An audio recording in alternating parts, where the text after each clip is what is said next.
How's it going, guys? Back with another video, and I'm actually going to be putting a lot more video content on this because I'm kind of going to step away from putting videos on Instagram because the Instagram algorithm just cares about reels, and I fully believe that these videos that go on for 8, 9, 10, 15 minutes are way, like, they're just full of, they're full of education, they're full of stories, they're full of, at the end of it, you feel empowered that you can overcome this, you can take your life back. Instagram just wants reels, you're not going to really learn much in a bloody 30-second reel, so I'm sticking to my video content and moving it all over to YouTube.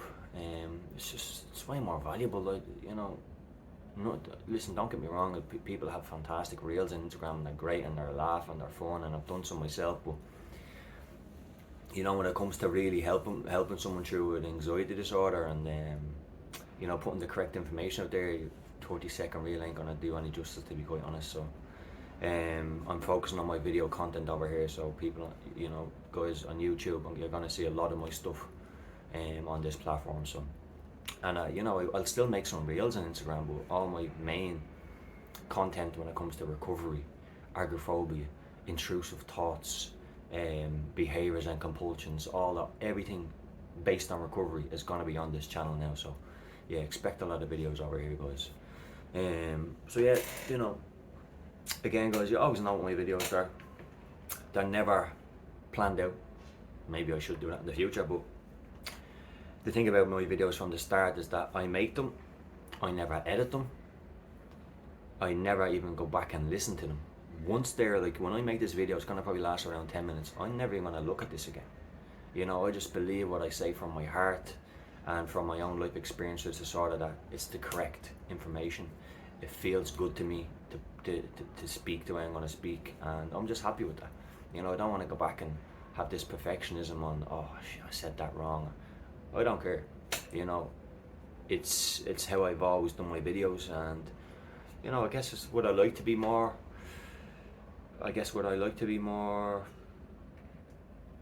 Organised and more, doesn't really matter, I just believe, like, all the videos that I've created from day one have always been very impactful, so I'm just going to continue on like that, and that's it, guys. So if I do notice sometimes, and I notice in my own mind when I'm speaking, I go off topic sometimes, so it is what it is.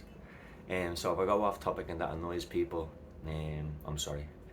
But guys, yeah, so how, like, the last couple of days I've been thinking about recovery, and of course I'm coaching clients now. I had a good couple of clients now over the last couple of months, and some getting really fantastic results, really, really great results, life-changing results. And so I've realised more about the disorder, as if I could learn more about it, but I'm learning how similar it is to everybody. Like, when I'm speaking about my thoughts and my sensations, symptoms, whatever, it's the same. The reasons why people pick up anxiety disorders, what the real difference is, there's many reasons why. I'm not even going to get into how the reasons of why people can pick up anxiety disorders, but yeah, learning more about the disorder, I never thought that was possible, but one of the key things I'm learning is resistance towards recovery. You have people, and like myself, all you want is recovery from this disorder. All you want is to do the simple things in life, and yet you're given a path, you're given a recovery plan almost, but it's like you're held in this grip. What work you have to do to overcome this. You're gonna have to be consistent, you're gonna have to be disciplined, you're gonna have to face panic multiple times before you overcome it. That. But, and you say in your mind, I'd do anything, I'd give $1 million to be cured of this anxiety bullcrap and live a normal life. You say that to yourself, and I've said that, I'd give any money in the world. But yet I was still unwilling to do the work. I was like, I was just trapped in this bubble of fear, and it's like fear and comfort. Obviously it's more built around fear, but there's a comfort there also, because if you're struggling with agoraphobia and if you had so much panic and you've been severely sensitized where you couldn't eat and couldn't sleep and you're anxiety all day long, and then your nervous system relaxes a little bit, and then next of all you're quite calm throughout the day. You're calm, but you're not living life fully, which is you're having agoraphobic tendencies. But the majority of our day is filled with no anxiety really. Only when you go into those places that you fear, you get crippled with anxiety and panic. But after that sensitization period where you're just crippled with it, and then you hit a stage of what I'm speaking about there is you hit a stage of like comfort, like, oh well, you know, yeah, I'm not going to these places, but at least I'm not having anxiety, you know. And it's all just bad psychology, guys. It's all just anxiety's game and anxiety's trick on you, because it is based around fear, but then there's a level of it where you become comfortable, you know, and you almost, yeah, you know what you have to do, but it's like there's no belief, it's like there's no guarantee on recovery, it's like there's a different way out of this. You tell yourself all these things like, I'll get better when, I'm not ready to do that yet, I'll do that when I feel better. There's all these excuses, and there comes a point in time in your life with anxiety disorder where you are the problem. And I'm sorry if that hurt you, because it hurted me when it was pointed out to me, but it was so damn true. It was so damn true, because in essence, we're the only ones that can overcome it. We have to be the ones to put ourselves in those situations time and time again, to rewire our amygdala, to show our anxious response, to show it a different way. You know, but that's us. We have to do that. No one else can go through it. No therapist, no anxiety coach, no parents, no friend. We have to go through that, and the only way out is through. You know, but there is that barrier. That's what it's like. It's like people know what to do. A lot of people they're so educated on this, so educated. You know, and probably speaking to you now, you probably have, you know, everything about it. Why can't you recover? And that was me. 10 years of education on this. Read every single book, multiple times, every forum, every video, every bloody quick fix you could find. I bought it. Going to doctor's office and they tell me I have more education than them on anxiety disorders. I'm sure that's you as well. But why can't you recover? Because there's a resistance there. There's still a fear deep down, a fear of sensations, a fear of thoughts, a fear of death.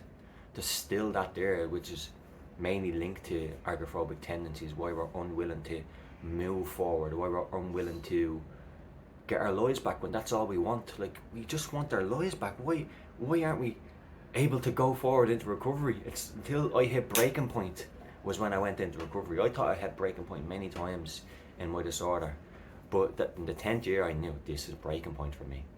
I can't do this anymore. And with that was it. My mindset changed. I don't care if I die from this panic. And I really didn't. I was so crippled by it. 10 years of watching my life just pass by in the blink of an eye. Missing out on relationships, college, work, family events. Couldn't walk my dog to the local park. Couldn't drive. Couldn't get on buses. Was unemployed for many years with just no money to do anything. Crippled. And it was only the 10th year I was like, I'm done with this. I can't do this anymore. I can't even do another couple of months with this. I have to recover. And eventually I got out my ass. And in the last 3 years of my disorder, I was fully agoraphobic. Like, I couldn't go, not that I couldn't go, I didn't go more than 2 to 3 kilometers from home. So I started off from rock bottom, and I built myself from there. And that's what you have to do. You have to start from rock bottom.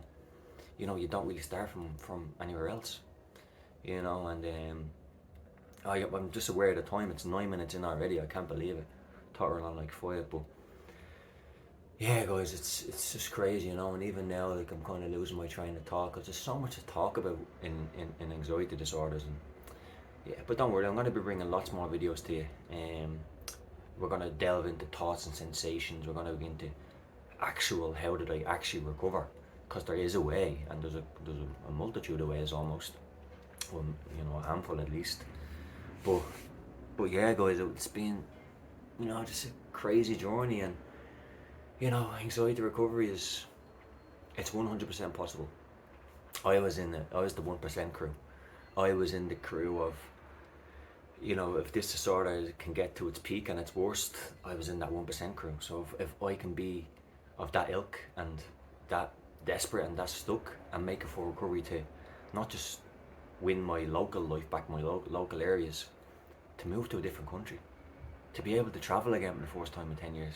If I can take my recovery to that extent, are you telling me that you can't get your local area back, your coffee shops, your friendships, dates and relationships, going out with your spouse, full-time work again, driving again, local parks, exercise, gym, those type of things? Are you telling me you can't do that when your disorders are so similar?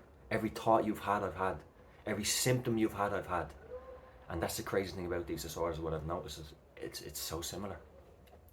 But yeah, guys, just to sum that up, I just wanted to speak about resistance towards recovery. Why? You know, why can't we break that force field? That's what it's like. It's like a force field, and I'm very aware of the time, so I am going to finish this soon. But that force field is all the behaviours and habits that you've built up over the course of months and years, guys.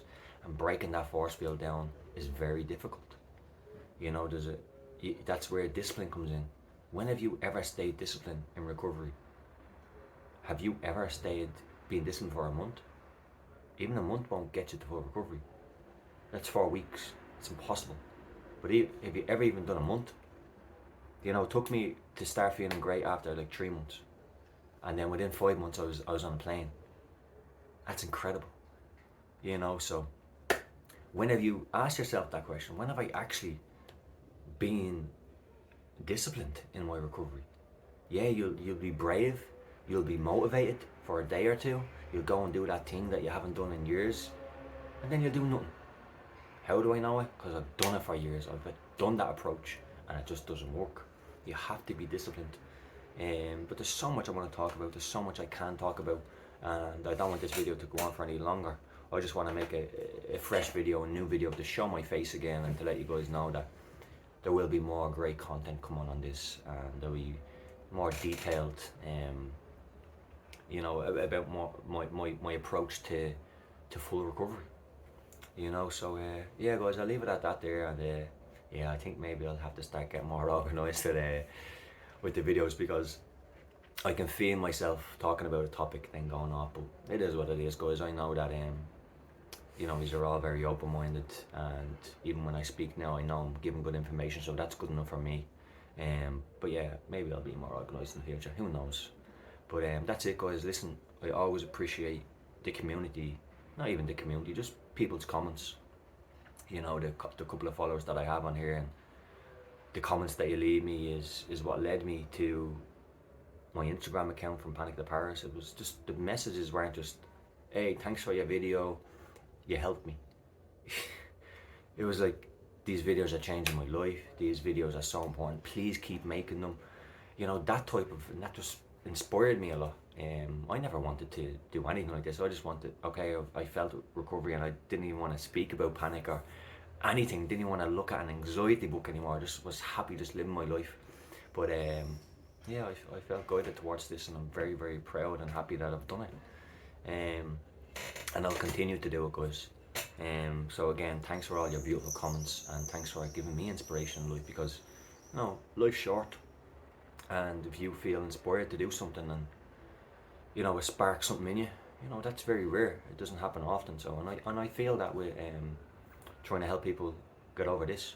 So yeah, thanks a lot, guys. I appreciate it, and hope you got something from this video. Again, I'll touch back on another video. Resistance. What's it gonna take for you to get up and be disciplined for a course of months, a couple of months, because that's the only way to recovery, especially agoraphobic tendencies. If you're avoiding all these, you know, all this stuff in life where you're living like a hermit, guys. Unfortunately. But yeah, God bless to everyone, and I'll speak to you soon, guys, with more information. Cheers.